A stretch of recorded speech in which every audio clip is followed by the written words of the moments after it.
Dear student, today I will discuss the numerical problems of Gauss theorem and applications of Gauss theorem.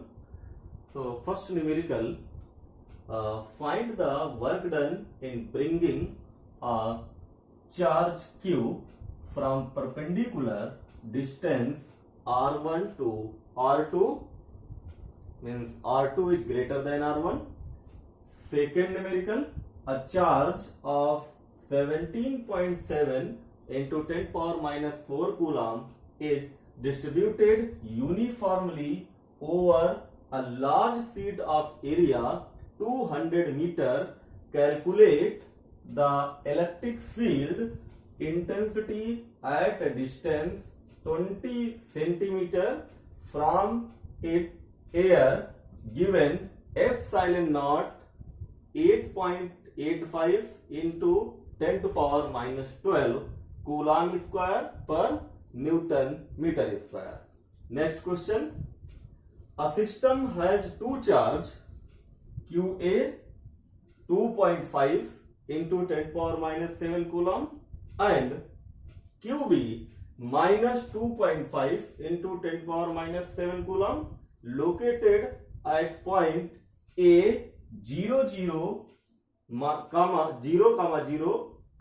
minus 15 centimeter, B 0, 0, plus 15 centimeter respectively. What are the total charge? Total charge आपको calculate करना है and electric dipole moment of the system. Next question.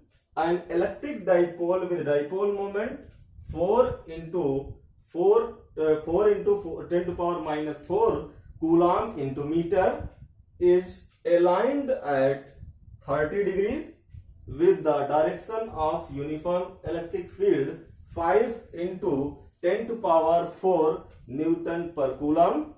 Calculate the magnitude of the torque acting on the dipole. Next, consider a uniform electric field E is equal to 3 into 10 to power 3 I Newton per coulomb. First, what is the flux of this field through a square of a 10 centimeter on a side whose plane is parallel to the YZ plane? B part is इसका. What is the flux through the same square if normal to its plane makes 60 degree angle with the x-axis? Next question. A point charge of a 2.0 microcoulomb is at the center of a cube Gaussian surface 9 centimeter on edge. What is the net electric flux through the surface? Next question. A conducting sphere of radius 10 centimeter has an unknown charge if the electric field 20 centimeter from the center of the sphere is 1.5 into 10 to power 3 Newton per coulomb and points readily inward. What is the net charge on the sphere? Next question. A uniformly charged conducting sphere of 2.4 meter diameter has a surface charge density of 80 microcoulomb per meter square. Find the charge on the sphere. Next, what is the total electric leaving the surface? और आपका next question है, an infinite charge produce a field of 9 into 10 to power 4 Newton per coulomb at a distance of 2 centimeter. Calculate the linear charge density. तो इतने numerical आप discuss करना है आपसे जो है. ये सारे न्यूमेरिकल इसमें से कुछ एनसीईआरटी के हैं, एनसीईआरटी बुक्स जो आपकी, क्योंकि एनसीईआरटी के क्वेश्चंस आते हैं, और कुछ न्यूमेरिकल आपके जो है रेफरेंस बुक्स के हैं जो है. तो हमने मिक्स कर दिया है. एनसीईआरटी के भी क्वेश्चन हैं और रेफरेंस बुक्स के भी आपके क्वेश्चन है इसमें जो है. अब जैसे फर्स्ट क्वेश्चन है, इसमें से बहुत सारे क्वेश्चंस ऐसे हैं कि वो कई बार सीबीएसई एग्जाम्स में आए हुए हैं जो है। ठीक है, तो इन न्यूमेरिकल्स को अच्छे से आपको समझना है, बहुत डीपली आपको समझना है। देखिए न्यूमेरिकल जब भी आप सॉल्व करिए तो सबसे पहले आपको कंसेप्ट ये आना चाहिए कि इसमें गिवन क्या क्या वैल्यू है। ठीक है, जब आप गिवन जान जाए कि वैल्यू गिवन कौन कौन सी है तो आप फार्मूला पुट करेंगे, कौन सा फार्मूला हमें पुट करना है वो देखना है, फार्मूला पुट करके हमें वैल्यू कैलकुलेट करना है। अब 1 बाय 1 हम क्वेश्चन को सॉल्व कर रहे हैं, सॉल्व कर देखते हैं किस तरीके से हम ये क्वेश्चन को सॉल्व करते हैं। सभी स्टूडेंट्स इन सारे क्वेश्चंस को बहुत अच्छे से प्रिपेयर करना है।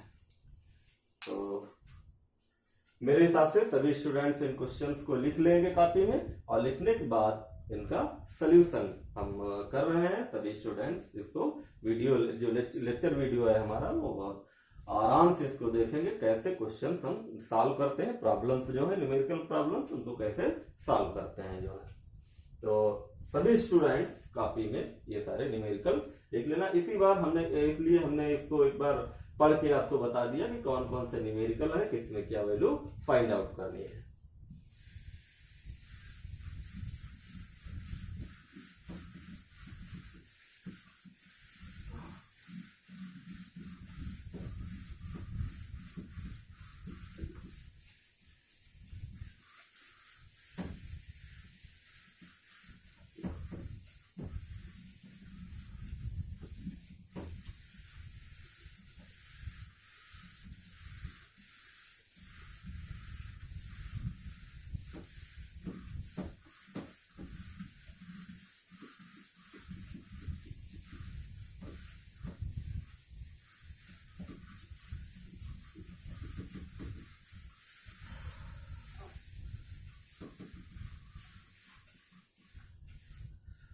तो 1 बाय 1 करके क्वेश्चन सॉल्व करते हैं। पहले फर्स्ट क्वेश्चन सॉल्व करते हैं। फर्स्ट क्वेश्चन आपका क्या है, find the work done in bringing a charge Q from the perpendicular distance R1 to R2। ठीक है, हमें वर्क डन कैलकुलेट करना है। कोई Q चार्ज है और उसमें हमें वर्क डन कैलकुलेट करना है, कितना वर्क डन होगा, R1 से R2 ले जाने में कितना हमें वर्क करना पड़ेगा, ये हमें क्वेश्चन सॉल्व करना है। तो पहले हम फोर्स कैलकुलेट कर लेते हैं। यानी फोर्स का वाले इलेक्ट्रिक फील्ड का फार्मूला क्या होता है, F equal to F by Q। ये हमने बताया था आपको, सभी लोग जानते होंगे ये फार्मूला। यहां से F कैलकुलेट कर लेते हैं। F इक्वल टू क्या हो जाएगा, Q इंटू E। ये फार्मूला हमारे पास निकल के आ जाएगा जो है। अब याद करिए जरा, हमने गॉस थ्योरम का जो एप्लीकेशन आपको बताया था, जब किसी वायर पे चार्ज डिस्ट्रीब्यूट होता है तो इलेक्ट्रिक फील्ड कितनी होती है, वो फार्मूला हमने कैलकुलेट करके आपको दिया था। और वो फार्मूला हमारे पास क्या आया था, E is equal to lambda upon 2 pi epsilon naught R। ये फार्मूला हमारा निकल के आया था। अब ये E की वैल्यू यहां पे पुट कर दीजिए, तो ये हो जाएगा F is equal to Q into lambda upon 2 pi epsilon naught R। ठीक है, यानी ये F की वैल्यू आपके पास आ गई, F equal to Q lambda upon 2 pi epsilon R, epsilon naught R। ये हमारे पास F आ गया। अब हमें वर्क डन कैलकुलेट करना है, यानी स्मॉल डिस्टेंस अगर हम dr ले लें, ठीक है, तो स्मॉल वर्क डन हमें करना पड़ेगा। यानी स्मॉल वर्क डन dw क्या हो जाएगा, F इंटू dr। सभी लोग फार्मूला जानते हैं, वर्क डन क्या क्या क्या होता है, W equal to F dot S और Fs cos थीटा। ठीक है, अब यहां पे देखिए जरा, dw आपका जो है ये dw, और F की वैल्यू आपके पास ये निकल के आई है, ये वैल्यू यहां पे पुट कर दीजिए। तो जब ये वैल्यू आप यहां पे पुट कर देंगे तो आपके पास क्या बन जाएगा, Q lambda 2 pi epsilon naught R dr। ठीक है, हमें फाइंड आउट क्या करना है, W फाइंड आउट करना है। तो W फाइंड आउट कर लीजिए जो है।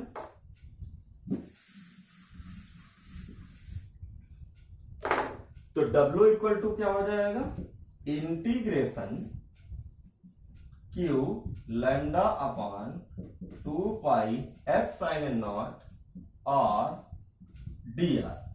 और क्वेश्चन में देखिएगा, क्वेश्चन में लिखा हुआ है find the work done in bringing a charge Q from perpendicular distance R1 to R2, यानी R1 टू R2 लिखा हुआ है और ब्रैकेट में लिखा हुआ है R2 ग्रेटर देन R1, ये लिखा हुआ है आपके क्वेश्चन में। तो अब यहाँ पे लिमिट हम लोग क्या ले लेंगे, क्योंकि R2 ग्रेटर है इसलिए ये अपर लिमिट हो जाएगी, R1 क्या है आपका लेस है तो ये क्या हो जाएगी, लोअर लिमिट हो जाएगी।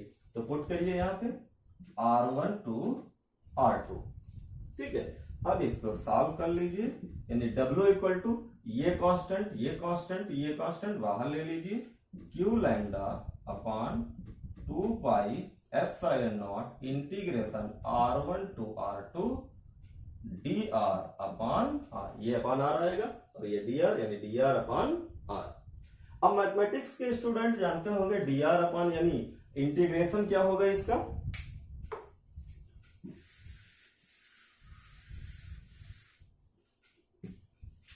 यानी इंटीग्रेशन 1 अपॉन R dr का इंटीग्रेशन क्या होता है, log R।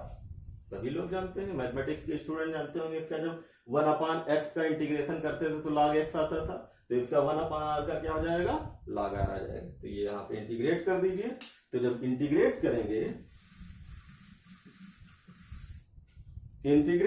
तो W इक्वल टू क्या आ जाएगा, W इक्वल टू आ जाएगा Q lambda upon 2 pi epsilon naught, और इसका इंटीग्रेशन क्या हो जाएगा log R,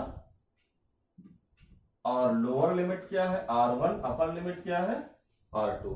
first put upper limit and then put lower limit, यानी W equal to Q lambda upon 2 pi epsilon naught, ये हो जाएगा आपका log R2 minus log R1, ठीक है।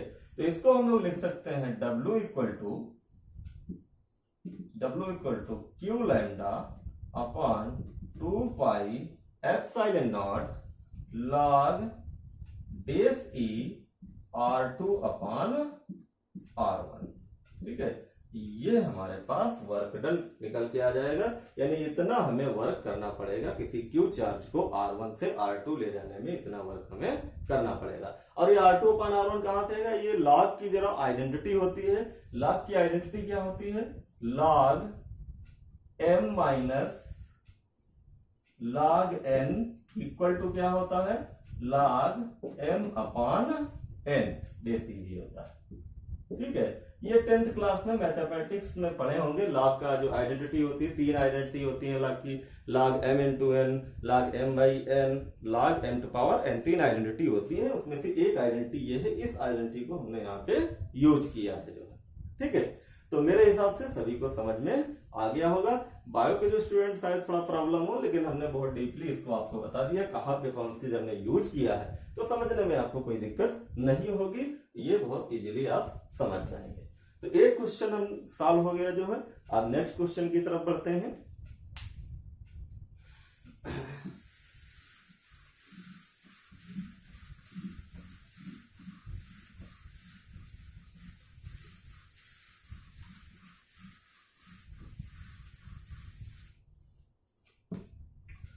नेक्स्ट क्वेश्चन आपका है अ चार्ज ऑफ, यानी चार्ज गिवन है, यानी Q is equal to given है 17.7 into 10 to power minus 4 coulomb is distributed uniformly over a large sheet of area 200 metre, यानी area given है आपका 200 मीटर, ठीक, ये गिवन है।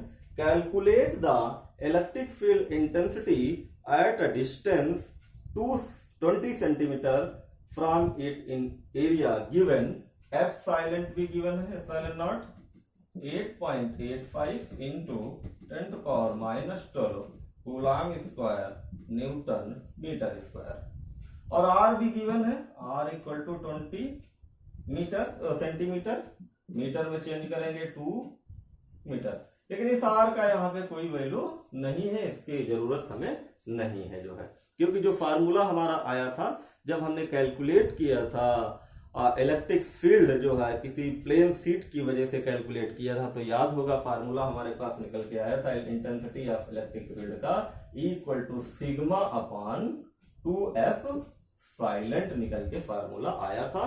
एप्लीकेशन ऑफ गॉस थ्योरम का ध्यान दीजिएगा, गॉस थ्योरम की जो एप्लीकेशन थी इसमें कि प्लेन शीट की जो intensity of electric field calculate किया था, तो ये हमारे पास फार्मूला निकल के आया था। अब यहां पे देखिए जरा, हमारे पास सिग्मा की वैल्यू नहीं है, तो सिग्मा की वैल्यू कैलकुलेट कर लेते हैं और इस फार्मूले में पुट कर देते हैं, तो हमारे पास इंटेंसिटी ऑफ इलेक्ट्रिक फील्ड निकल आएगी। यानी इंटेंसिटी ऑफ इलेक्ट्रिक फील्ड आपको कैलकुलेट करना है। तो पहले हम ये क्या है, सरफेस चार्ज डेंसिटी कैलकुलेट कर लेते हैं। सरफेस चार्ज डेंसिटी का फार्मूला क्या होता है, sigma equal to Q upon A. Surface charge density का फार्मूला होता है यानी charge upon surface area. Charge कितना है यहाँ पे पुट कर दीजिए, यानी 17.7 इंटू 10⁴ अपॉन एरिया कितना है 200। ठीक, अब इसको जरा 2 पावर ऊपर ले जाएंगे, 2 इंटू 10⁻² लिख सकते हैं, ऊपर ले जाएंगे तो ये हो जाएगा 17.7 इंटू 10⁴ अपॉन 2 इंटू 10⁻²। 200 को 2 इंटू 10⁻² लिख लीजिए और ये पावर ऊपर ले जाइए, तो ये हो जाएगा 17.7 10⁻⁻4 10⁻⁻2 अपॉन 2। क्योंकि ये ऊपर पावर जाएगी तो नेगेटिव हो जाएगी, तो ये आपके पास आ जाएगा 17.7 इंटू 10⁻�6 अपॉन 2। ये -4 और -2 मिलकर क्या हो जाएगा -6। अब जरा 2 से डिवाइड कर दीजिए इसको, तो ये हो जाएगा 2 8 जा 16 और 0.2 8 जा 16 2 5 जा इंटू 10⁻�6। ये आपके पास आ जाएगा कूलाम पर मीटर स्क्वायर। ये आपकी सिग्मा की वैल्यू निकल के आ जाएगी, यानी ये वैल्यू आपकी सिग्मा की आ गई। अब जब सिग्मा की वैल्यू निकल के आ गई तो ये सिग्मा की वैल्यू यहाँ पे पुट कर दीजिए और एप्सिलॉन की वैल्यू पुट कर दीजिए, आपके पास इलेक्ट्रिक फील्ड कैलकुलेट होके आ जाएगी। तो पुट करिए जरा,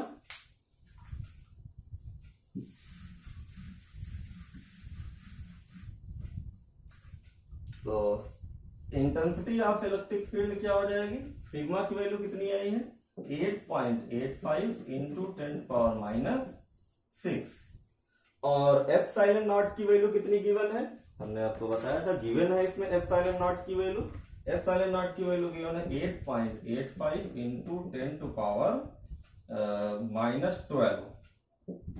ये वैल्यू गिवन है और ऑलरेडी ये 2 भी है, तो इसको 2 से मल्टीप्लाई भी कर दीजिए। ठीक है, अब यहां से देखिए यार, ये और ये कैंसिल हो जाएगा, सेम वैल्यू है।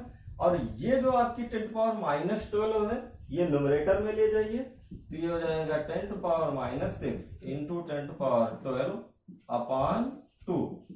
क्योंकि ये पावर माइनस है, ऊपर जाएगी तो प्लस हो जाएगी, तो ये आ जाएगा हमारे पास 10⁻6 अपॉन 2। भाई ये माइनस की 6 है, ये प्लस की 12 है, तो 12 में से 6 जाएगा, 6 पावर बचेगी। इसको हम लोग लिख सकते हैं 10 इंटू 10⁵ अपॉन 2। इसमें से एक पावर हमने ले लिया है यानी 10 लिख लिया है और एक पावर इधर 5 हो जाएगी, 2 5 जा हो जाएगा, तो यानी इक्वल टू क्या हो जाएगा 5 इंटू 10⁵ न्यूटन पर कूलाम। ये इंटेंसिटी ऑफ इलेक्ट्रिक फील्ड आ जाएगी आपकी। और मेरे हिसाब से ये भी आपको क्वेश्चन समझ में आ गया होगा। सिंपल है, थोड़ा सा फार्मूला देखना है हमें, फार्मूला कौन सा फार्मूला पुट करना है और कौन सी वैल्यू हमें कैलकुलेट करनी है। ठीक है, अब नेक्स्ट क्वेश्चन हम लोग देखते हैं। नेक्स्ट क्वेश्चन हमारे पास है, नेक्स्ट क्वेश्चन है question number 3। A system has 2 charge QA and QB। 2 charge दिए हैं, तो पहले हम गिवन वैल्यू लिख लेते हैं जरा।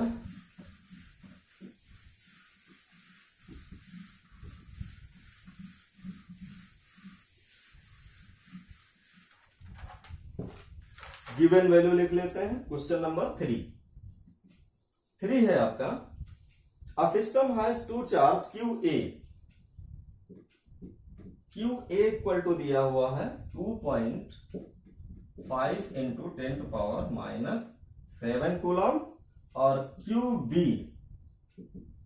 इक्वल टू दिया हुआ है -2.5 इंटू 10 टू पावर -7 कूलम, और पॉइंट दिए हुए हैं A 0, 0 -15 और सेंटीमीटर, और B आपके पास गिवन है 0, 0 और +15 सेंटीमीटर। इतनी वैल्यू गिवन है। आपको कैलकुलेट ये करना है what are the total charge and electric dipole moment, आपको कैलकुलेट करना है। तो पहले हम टोटल चार्ज निकाल लेते हैं, यानी टोटल चार्ज क्या हो जाएगा, QA plus QB। Total charge put करिए जरा वैल्यू, यानी 2.5 इंटू 10 पावर -7 प्लस ये हो जाएगा -2.5 इंटू 10 पावर -7, तो ये हो जाएगा 10 पावर -7 कॉमन ले लीजिए, तो हो जाएगा 2.5 प्लस माइनस 2.5, ये और ये कैंसिल, यानी टोटल चार्ज आपके पास 0 आ जाएगा। 0 इसलिए आ जाएगा क्योंकि एक प्लस है और एक माइनस है। अब हम लोग इलेक्ट्रिक डाइपोल मोमेंट कैलकुलेट करते हैं। इलेक्ट्रिक डाइपोल मोमेंट का फार्मूला क्या होता है, P equal to Q into 2L, ठीक है, ये फार्मूला होता है। अब देखिए जरा, मान लेते हैं ये फिगर आपका है, यहां पे कोई एक चार्ज है और एक यहां पे कोई चार्ज, ये सेंटर है, ये ओरिजिन है आपका जो है, ठीक है, और यहाँ पे ये जो डिस्टेंस है, मान लेते हैं यहाँ पे B पॉइंट है, यहाँ पे A पॉइंट है, ये 0, 0 15 है, और ये 0, 0 -15 है, ठीक है। यानी ये आपकी x एक्सिस पे 0 है, y एक्सिस पे 0 है, y एक्सिस पे ये y एक्सिस, ये और z एक्सिस, यानी y एक्सिस पे ये -15 और ये 15। तो ये टोटल डिस्टेंस यहां से यहां तक कितनी हो गई, ये 15 और ये 15 मिलके कितने हो गए, 30 सेंटीमीटर जो है, ठीक है, 30 सेंटीमीटर हो गई। यानी 2L की जो डिस्टेंस हमारे पास आई वो कितनी आई, 13 सेंटीमीटर जो है, 30 सेंटीमीटर जो है, ठीक। अब यहां पे वैल्यू पुट कर दीजिए, इसको मीटर में चेंज कर लीजिए, कितना आ जाएगा, मीटर, ठीक। अब यहां से वैल्यू पुट कर दीजिए 2.5 इंटू 10 पावर -7 इंटू 0.3, और इसकी मल्टीप्लाई कर लीजिए, कितना आ जाएगा 0.75 इंटू 10 पावर -7, तो ये आपके पास आ जाएगा P equal to 7.5 into 10 power -8 coulomb into metre. ये आपकी इलेक्ट्रिक डाइपोल मोमेंट का फार्मूला, यानी आंसर आ जाएगा आपका, ठीक। तो तीसरा क्वेश्चन भी हो गया। अब नेक्स्ट क्वेश्चन की तरफ हम लोग चलते हैं, क्वेश्चन नंबर 4। मेरे हिसाब से ये भी आपको समझ में आ गया। ये भी कई बार सीबीएसई में पूछा गया है जो क्वेश्चन जो है, तो ध्यान रखिएगा। पूछा इसलिए गया है इस पॉइंट की वजह, इन पॉइंटों की वजह से पूछा गया है। तो हमें जब इलेक्ट्रिक डाइपोल मोमेंट हम लोग लेते थे, तो याद करो इलेक्ट्रिक डाइपोल मोमेंट क्या होता था, the product of one charge and distance between the both charges. तो यही तो है distance between the both charges and one charge, कोई भी एक ले लीजिए, ठीक है। तो ये आपके पास क्या आ जाएगा, इलेक्ट्रिक डाइपोल मोमेंट का आंसर आ जाएगा।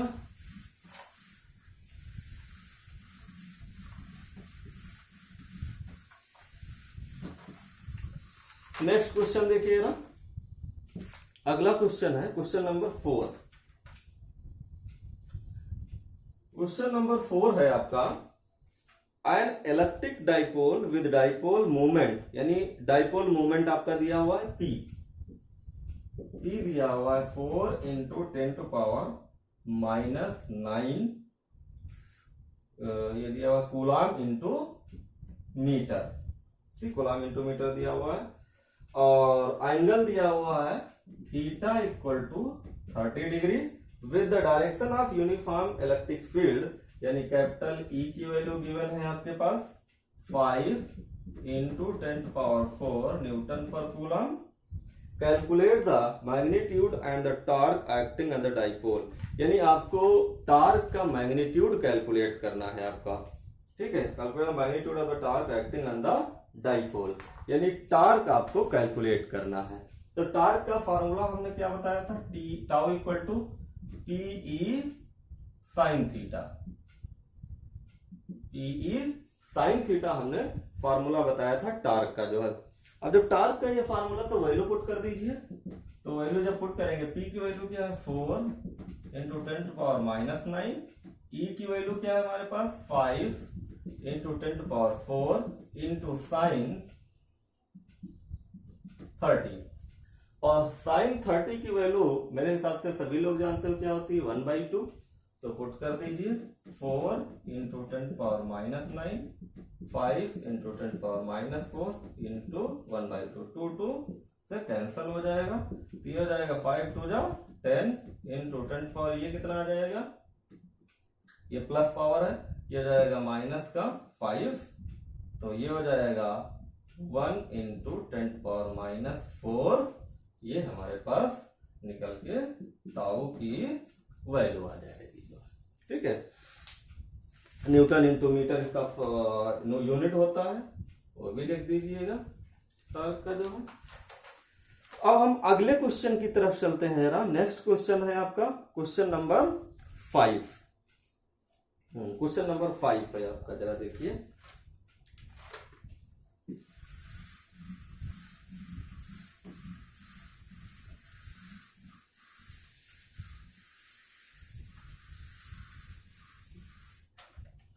क्वेश्चन नंबर 5 है आपका, consider a uniform electric field E, given है आपके पास, E is equal to 3 into 10⁻³ I newton पर कूलम, यानी वेक्टर फॉर्म में आपके पास the ordinary vectors I J K आपके पास दिए हुए I के फॉर्म में है, यानी ये एक्स एक्सिस पे है।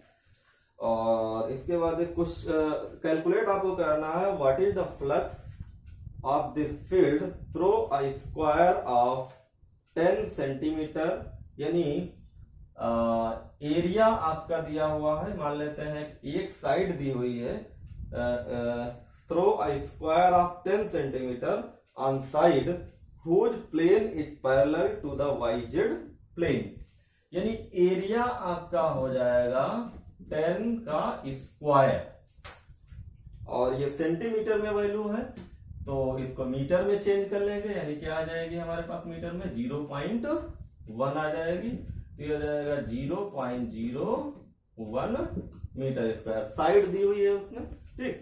अब हमारे पास निकालना क्या है, इलेक्ट्रिक फ्लक्स आपको कैलकुलेट करना है। तो इलेक्ट्रिक फ्लक्स जब कैलकुलेट करेंगे, तो यहां से जरा अगर इसको आप पावर में लिखें, तो पावर में लिखेंगे तो क्या आएगा 10⁻⁻² मीटर स्क्वायर, और इसकी डायरेक्शन क्या दी हुई है एरिया की side whose plane parallel to YZ axis. इसका मतलब क्या है कि ये I ही एक्स एक्सिस के अकॉर्डिंग ही आपका एरिया होगा, यानी एरिया आपका क्या हो जाएगा 10⁻² I कैप मीटर स्क्वायर, ठीक है।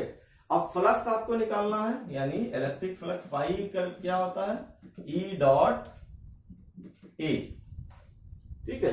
तो E डॉट एक मिनट, E डॉट A, और E डॉट A की जगह अब यहाँ पे दोनों एक ही डायरेक्शन में, तो थीटा इक्वल टू क्या हो जाएगा 0 हो जाएगा, तो यहां से क्या हो जाएगा E A cos theta.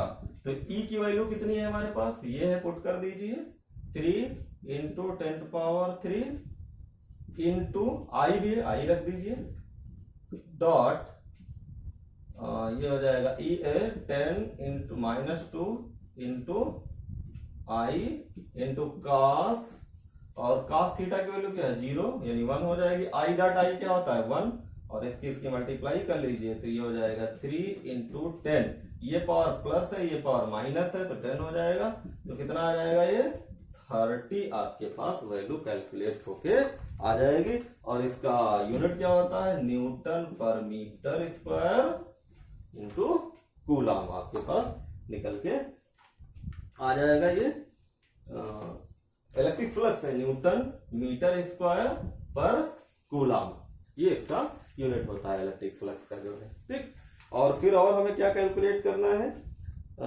Normal its plane makes an angle 60 degree. अगर 60 डिग्री एंगल बना रहा है तब आपकी इलेक्ट्रिक फ्लक्स क्या होगी, तो यहाँ पे 60 रख दीजिए, तो फाई इक्वल टू क्या आ जाएगा, यहीं पे 60 रख देते हैं यहाँ पे, तो 3 into 10 to power 3 into 10 to power -2 into cos 60।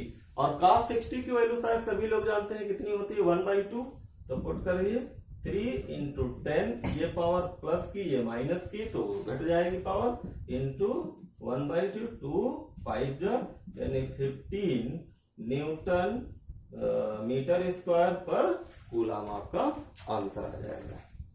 ठीक, तो 5 क्वेश्चन हम लोगों ने कंप्लीट कर लिया है। मेरे हिसाब से सारे क्वेश्चन आपको समझ में आ गए होंगे, क्योंकि क्वेश्चन बहुत हार्ड नहीं होते हैं। सबसे पहले आपको मेथड देखना है, क्वेश्चन कैसे सॉल्व करना है।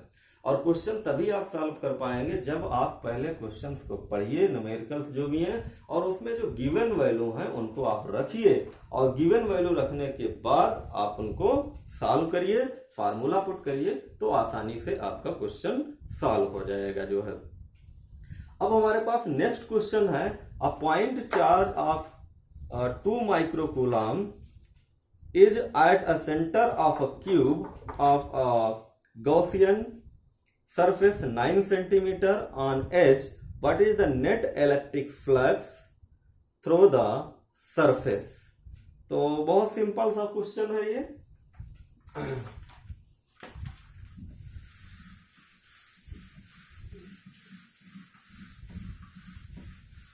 6 नंबर क्वेश्चन देखिएगा, a point charge of 2 microcoulomb, यानी पॉइंट चार्ज है, Q दिया हुआ है 2.0 का मतलब 2 microcoulomb।